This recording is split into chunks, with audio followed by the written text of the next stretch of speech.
अगर आपको उठते बैठते चलते फिरते सोते या नमाज पढ़ते हुए आपके जोड़ों में से कड़ाकों की आवाज़ या पटाखों की आवाज़ निकलती है और आप इन आवाज़ों से परेशान हो जाते हैं कि पता नहीं क्या हो गया है, तो ये वीडियो आपके लिए इंतहाई ख़ास होने वाली है। अस्सलामु अलैकुम वरहमतुल्लाहि वबरकातुहू। मैं हूं आपका मेज़बान हकीम लियाकत अली खिची और आप देख रहे हैं हमारा यूट्यूब चैनल हर्बल वर्ल्ड। और आज का हमारा मौजू है जी कि जोड़ों में से कड़ाकों की आवाज़ या पटाखों की आवाज़ क्यों आती है, दर्द क्यों होता है, इसके असबाब क्या हैं, अलामात क्या हैं और इससे हम कैसे बच सकते हैं। तो अपने टॉपिक की तरफ बढ़ने से पहले आपसे गुजारिश है कि अगर आपने हमारा ये चैनल सब्सक्राइब नहीं किया तो जल्दी से इसे सब्सक्राइब कर लें और साथ लगे घंटी के बटन को भी दबा दें ताकि तिब सेहत के मौजू पर हर नई आने वाली वीडियो आपको सबसे पहले मिलती रहे। दोस्तों, अगर इस मर्ज़ के असबाब की तरफ नज़र दौड़ाई जाए तो इसके असबाब में खुश्क सर्द माहौल में रहना, खुश्क सर्द अग़ज़िया अदविया या प्रोटीन वाली ग़िज़ाओं मसलन मछली, बड़ा गोश्त, फालसा, आलू बुखारा, shawarma, fast food, burger, broiler मुर्गी और मटन का बकसरत इस्तेमाल, वर्जिश ना करना, खाना खाते ही सो जाना इस मर्ज़ के अहम असबाब हैं। ठीक है जी। तो इसके अलावा खुश्क सर्द माहौल में मुसलसल रहना भी ये मर्ज़ पैदा करता है। तो नाजरीन, आप और मैं हम सब बाखूबी जानते हैं कि जब दो चीज़ें आपस में टकराती हैं तो उनके टकराने से आवाज़ पैदा होती है। इसी तरह हमारे जोड़ भी हैं, ये अगर आपस में टकराते हैं तो इनके टकराने से एक आवाज़ पैदा होती है जिसको हम कड़ाके या पटाखे कहते हैं। अल्लाह ताला ने हमारे जोड़ों को रगड़ से बचाने के लिए इनमें एक लेसदार मवाद रख दिया है ताकि हमारे जोड़ आपस में रगड़ ना खाएं।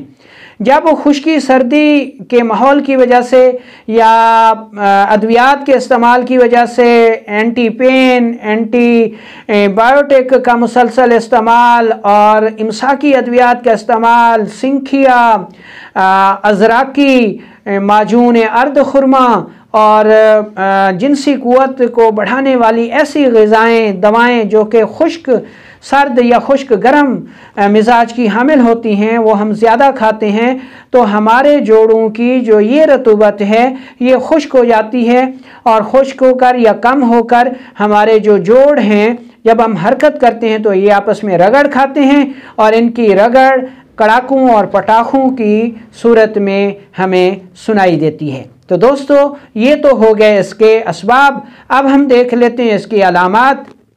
इसकी अलामात में सबसे बड़ी अलामत तो यही होती है कि मरीज़ को उठते बैठते चलते फिरते सोते नमाज पढ़ते अत्तहियात पर बैठते हुए कड़ाकों की आवाज़ सुनाई देती है और जोड़ों में शदीद दर्द भी होता है और इंतहाई हालत में जोड़ जो है वो एक दूसरे के ऊपर चढ़ जाते हैं, बेढंगे हो जाते हैं। इसको तहज्जुरुल मफासिल कहा जाता है और ऐसी सूरत में मरीज़ का चलना फिरना फिर बंद हो जाता है और वो एक जगह का बैठकर हो जाता है। ऐसी सूरत में मरीज़ को पेशाब मिकदार में कम आता है और रंगत में सुर्खी माइल आया करता है।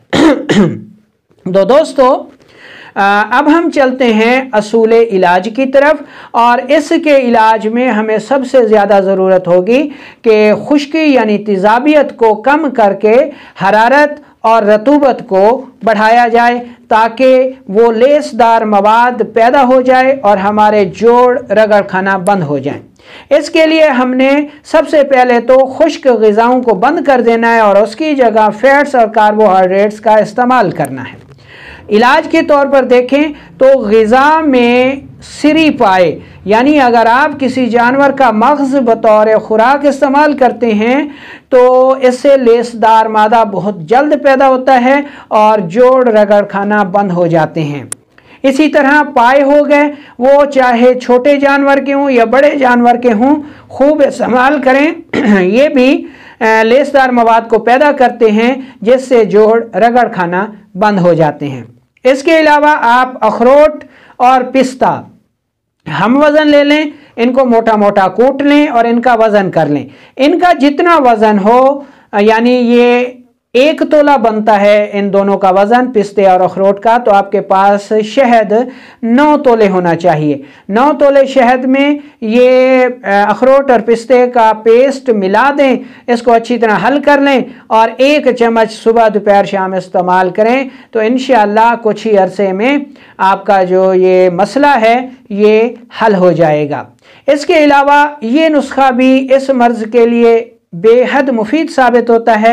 इसमें आपने असगंध नागौरी लेनी है, सुरंजा शीरी लेनी है और बखड़ा लेना है यानी गोखरू। तीनों चीज़ें साफ़ सुथरी करके बराबर वज़न लेकर इंतहाई बारीक पाउडर कर लें और 1 चम्मच दूध के साथ सुबह दोपहर शाम इस्तेमाल करें, तो इंशाअल्लाह कुछ ही अरसे में जो जोड़ों से कड़ाके और पटाखे निकलते हैं वो ठीक हो जाएंगे। अगर आपको गैस और कब्ज़ का शदीद मसला रहता है और जोड़ों के दर्द और पटाखों के साथ साथ, तो ऐसी सूरत में आपने अदरक, अजवाइन देसी और पुदीने का कहवा सुबह दोपहर शाम इस्तेमाल करना है। ठीक है। इसके अलावा आपने ये एक आयल बना लेना है और जिस्म के जितने भी जोड़ हैं उन पर सुबह दोपहर शाम लगाना है। ये तेल, इसमें रोगन ज़ैतून है, रोगन बादाम है और कैस्टर ऑयल है। ये तीनों ऑयल बराबर वज़न लेकर मिक्स करके रख लें और इसको हल्का सा गर्म करके, यानी नीम गर्म होना चाहिए, जिस्म के तमाम जोड़ों पर, ख़ास तौर पर जो टांगे हैं, पाँव हैं और कूल्हे हैं, ठीक है, रीढ़ की हड्डी है, इस पर आपने इस तेल की मालिश करनी है, तो इंशाअल्लाह बहुत जल्द आपको अफाका मिलेगा।